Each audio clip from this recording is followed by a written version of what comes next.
بسم اللہ الرحمن الرحیم. In the name of Allah, the Beneficent, the Merciful.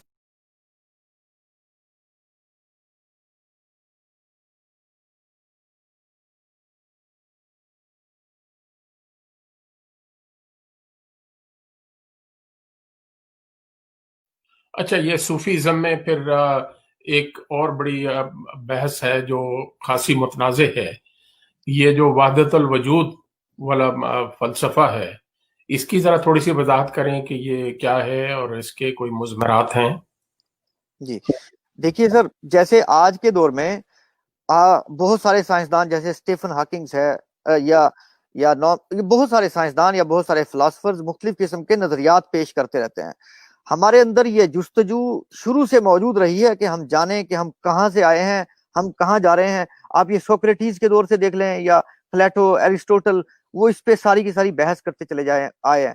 بعد میں وہ جو انٹلیکٹ تھا، ہیومن انٹلیکٹ، اور یہ جو خواہش تھی انسان کی اپنے آپ کو جاننے کے بارے میں کہ ہم کہاں سے آئے ہیں اور کہاں جا رہے ہیں، آخر میں ہمارے ساتھ کیا ہوگا، تو یہ جو معاملہ ہے اس کے اوپر بات کرتے کرتے مسلم صوفیاء نے یا مسلم سکالرز نے نظریات پیش کیے، علمی نظریات جو کہ خام علمی نظریات ہوتے ہیں. ایک اس میں علمی نظریے کا طریقہ یہ ہوتا ہے کہ اب میں ایک تھیسس دیتا ہوں، اس تھیسس کا دوسرا کوئی شخص اینٹی تھیسس دیتا ہے، اینٹی تھیسس پھر تیسرا ایک آتا ہے وہ سینتھیسس کر دیتا ہے، دونوں کو ملا کے وہ جو سینتھیسس ہوتا ہے وہ ایک نیا تھیسس بن جاتا ہے، ایک نیا نظریہ بن جاتا ہے. وہ بھی ایک خام نظریہ ہوتا ہے. پھر اس سے اگلا ایک بندہ آئے گا، وہ آ کے ایک اس سینتھیسس کے خلاف ایک نیا اینٹی تھیسس دے دے گا. تو یہ جو وحدت الوجود ہے یا وحدت الشعود ہے، یہ اصل میں علمی نظریات تھے سکالرز کے، اللہ کو جاننے کے لیے اور اپنے مستقبل کے بارے میں جاننے کے لیے کہ جنت کے بعد ہمارا کیا ہوگا. قرآن پاک سے یہ مفہوم نظر آتا ہے، مجھے نظر آتا ہے کہ جنتیں بھی آخری منزل نہیں ہیں. اللہ تعالیٰ کہتا ہے قرآن پاک کے اندر ایک جگہ پہ کہ یہ جنتیں یعنی یہ تب تک قائم رہے، جنت دوزخ کا ذکر کرتے ہوئے کہتا ہے یہ تب تک قائم رہیں گی جب تک سورج ہے، یعنی جب تک وہ سسٹم ہے، سولر سسٹم جو اس وقت تک قائم رہیں گی یا جب تک اللہ چاہے.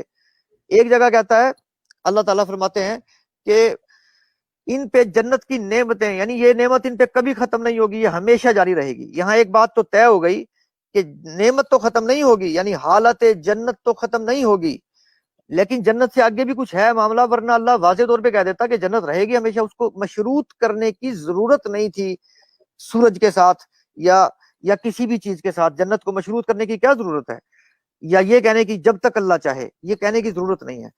یہ میں تمہید اس لیے باندھ رہا ہوں کہ جنت سے آگے کا کوئی نہ کوئی مرحلہ قرآن پاک سے پتہ چلتا ہے. تو اولیاء صوفیاء سوچتے تھے کہ ہم کہاں جائیں گے، ہم کہاں جا رہے ہیں. تو انہوں نے پھر یہ مختلف نظریات پیش کیے، جس میں سے وحدت الوجود بھی ایک خام نظریہ تھا اس وقت کے عصری علم کے مطابق یا ان صوفیاء کے فہم کے مطابق جو ان کا اس وقت فہم تھا. وہ ایک خام نظریہ تھا، وہ ایمان نہیں تھا. اس کو صوفیاء کے بیچ میں ہی رہنا چاہیے تھا، میرے جیسے طالب علموں کے بیچ میں رہنا چاہیے تھا. ہم اس پہ بحث کرتے، ہم اس کو کہتے نہیں یہ غلط ہے، ایسا نہیں ہے، ایسا ہونا چاہیے. پھر ہمارے بعد والا کوئی کہتا نہیں ایسا نہیں ہے، ایسا ہونا چاہیے. تو یہ علمی نظریہ عوام کے بیچ میں عقیدے کی شکل میں آ کے خراب ہو گیا، ورنہ یہ صوفیاء کا بس ایک علمی نظریہ تھا. یہ نہ سچا نظریہ ہے نہ جھوٹا نظریہ ہے، یہ تو ایک نظریہ ہے. علمی نظریے سچے یا جھوٹے نہیں.